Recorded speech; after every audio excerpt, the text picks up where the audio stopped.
అసలు కరువుల్ని తుఫానుల్ని ఏ విధంగా ఎదుర్కోవాలనేటువంటిది నన్ను చూసి నేర్చుకోవాలి అని చెప్పాడు. దానిలో భాగంగా అనేక రకాలైనటువంటి వ్యాఖ్యలు చేశాడు.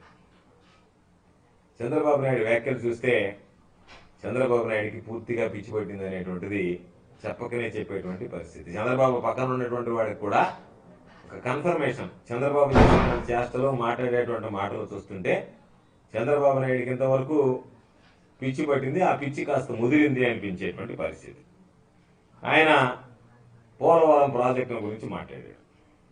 అసలు నేనే డిజైన్ చేశాను అన్నట్టుగా పోలవరం ప్రాజెక్టుల గురించి చెప్పకొచ్చాడు. అంటే చంద్రబాబు నాయుడికి కనీస ఇంగిత జ్ఞానం ఉంటే, అరే జనాలు మనల్ని నవ్వుకుంటారనేటువంటి అసహ్యం ఉంటే, ఏదైనా కాస్త రోత అనేటువంటిది ఉంటే ఇటువంటి మాటలు మాట్లాడాడు. చంద్రబాబు నాయుడు 9 సంవత్సరాలు ముఖ్యమంత్రిగా ఉండి పోలవరాన్ని గురించి పట్టించుకోకపోతే, పోలవరం అనేటువంటిది ఆంధ్ర రాష్ట్ర పాలిట వరం అనేటువంటిది ప్రతి ఒక్కరికి తెలిసినటువంటి విషయం అయితే, దానికి సంబంధించి మహానేత రాజశేఖర రెడ్డి గారు దాన్ని ఆలోచన చేసి ఫౌండేషన్ వేసినంత వరకు, శంకుస్థాపన చేసి ప్రారంభించినంత వరకు చంద్రబాబు నాయుడు దాని గురించి పట్టించుకున్నటువంటి పాపన పోలేదు. అటువంటిది ఈరోజు పోలవరాన్ని గురించి మాట్లాడతా, పోలవరాన్ని నేనే డిజైన్ చేశాను, పోలవరాన్ని ఇది సరిగ్గా పట్టించుకోలేదు. మరి నీకు ఏమీ సంబంధం లేదు పోలవరానికి సంబంధించి. పోలవరం ప్రాజెక్టుని ప్రారంభించింది మహానేత రాజశేఖర రెడ్డి గారు. అది పూర్తవుతున్నటువంటి పరిస్థితి జగన్మోహన్ రెడ్డి గారి హయాంలో. కాబట్టి నీకు సంబంధం లేనటువంటి వాటిల్లో నేను క్రెడిట్ కొట్టేయాలనేటువంటి ఒక దుర్మార్గమైనటువంటి ఆలోచన ఏదైతే నువ్వు చేస్తావో, ఇప్పటికైనా నువ్వు వాటికి స్వస్తి పలికితే బాగుంటుంది అనేటువంటిది ఒక విషయం. అదేవిధంగా ఇంకొక మాట చెప్పాడు. ఇది మొన్న జరిగినటువంటి తుఫాన్ ఏదైతే ఉందో, మిగ్జామ్ తుఫాన్లో రైతులు చాలా నష్టపోయారు, రైతుల గురించి ప్రభుత్వం పట్టించుకునేటువంటి పరిస్థితులు లేరు అని చెప్పి. రైతులు నష్టపోయింది ఎవరు? ప్రభుత్వం.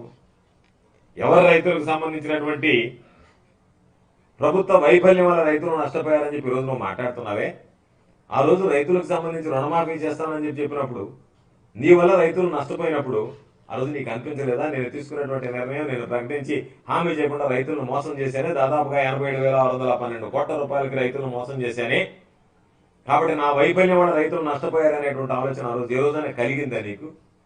ఈరోజు మరలా వచ్చి దానికి సంబంధించి ఏదేదో మాట్లాడుతున్నావు. సున్నా వడ్డీ ఇచ్చేసింది నువ్వు కాదా? రైతులను మోసం చేసింది నువ్వు కాదా? రైతులకు సంబంధించినటువంటి బకాయిలు పెట్టి చెల్లించకుండా వెళ్ళినటువంటి వాడు నువ్వు కాదా? రైతుల సంక్షేమాన్ని విస్మరించేదన్నా మాట్లాడితే రైతులను పట్టించుకోవాల్సినటువంటి అవసరం లేదు, వ్యవసాయమే దండగా అని చెప్పి సెలవు ఇచ్చినటువంటి మనిషి నువ్వు కాదు. ఏ నోటితో ఈరోజు రైతుల గురించి మాట్లాడేటువంటి అర్హత నీకు ఎక్కడ ఉంది అని చెప్పి మేము అడుగుతున్నాం. 5 సంవత్సరాలు పరిపాలించు నువ్వు. నీ 5 సంవత్సరాల్లో కరువు ఏదైనా తప్పిదారి వస్తే విపరీతమైనటువంటి వరదలు, ప్రకృతి వైపరీత్యాలు తప్ప రైతు అనేవాడు సజావుగా సాఫీగా 9 సంవత్సరాలు కానీ మొన్న 5 సంవత్సరాలు కానీ 14 సంవత్సరాల కాలంలో, మరీ మొన్న 2014 నుంచి 19 వరకు కరువు ఈ రాష్ట్రంలో విలయతాండమాడింది. రైతులు అసలు పంటలు వేసుకోలేకపోయారు. రైతులు వ్యవసాయం గురించి మర్చిపోవాల్సినటువంటి పరిస్థితి ఏర్పడింది. రైతులు పాపం పొలాలను వదిలేసి ఊళ్ళు వదిలి వెళ్ళిపోయారు, వలసలు వెళ్ళిపోయారు నీ జీవానికి, నీ పాదం. కనీసం అనేక సందర్భాలు చెప్పాం, ఏదైనా ఇటువంటి విపత్తు వచ్చినప్పుడు నువ్వు ఆపలేవు. నువ్వు చెప్పావు, నేను తుఫానని సముద్రంలోనే అణిచివేశాను అని చెప్పి.